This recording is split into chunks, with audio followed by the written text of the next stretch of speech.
Vai iespējams uzbūvēt māju, kas ne tikai izskatās skaisti, bet arī elpo? Arvien vairāk cilvēku būvniecībā atgriežas pie dabīgajiem materiāliem, meklējot ilgspējīgāku dzīves vidi. Sveiki! Šodien esam Piņķos Nord Space noliktavu teritorijā, kur atrodas kaļķa māja, kur mēs nodarbojamies ar ekoloģisko materiālu tirdzniecību. Iesim iekšā, apskatīsimies.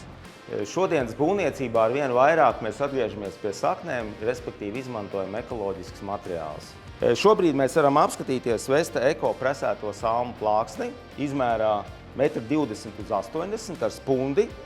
Ļoti labs produkts privātu māju būvniecībai, sevišķi karkas māju būvniecībai. Izmērs ļauj mums viņu ļoti ātri vest, pārvest un arī montēt.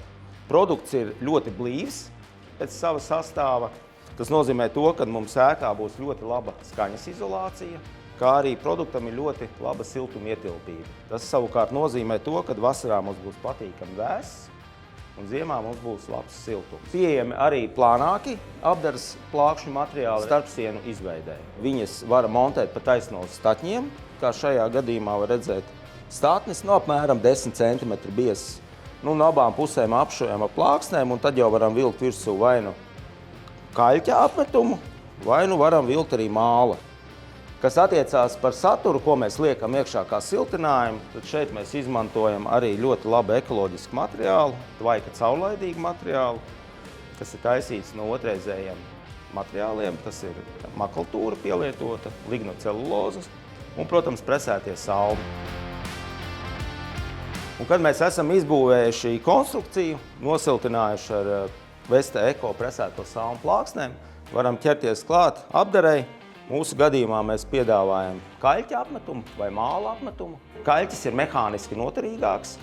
Kaļķī nedzīvo nekādas baktērijas, līdz ar to, ja tā ir lauku māja vai sezonāli apdzīvojama māja kā vasarnīca, tad labāk būtu izvēlēties kaļķa apmetumu. Ar māla apmetumu mums ir vieglāk strādāt. Tas nozīmē to, ka varam eksperimentēt ar savu interjeru pēc sirds patiks, sevišķi, ja neesam profesionāli meistari. Šeit pie mums mazajā, sauksim, izstāžu zālītē, ja paraugu telpā, jūs varat redzēt dažādas paraugus. Šeit ir parādīta vecā stāvbūve, kas ir apmesta ar mālu, izmantota niedra. Otrā pusē ir uzlikts niedras paklājs un kaļķa apmetums. Kādā veidā jūs varat renovēt savas vecās mājas.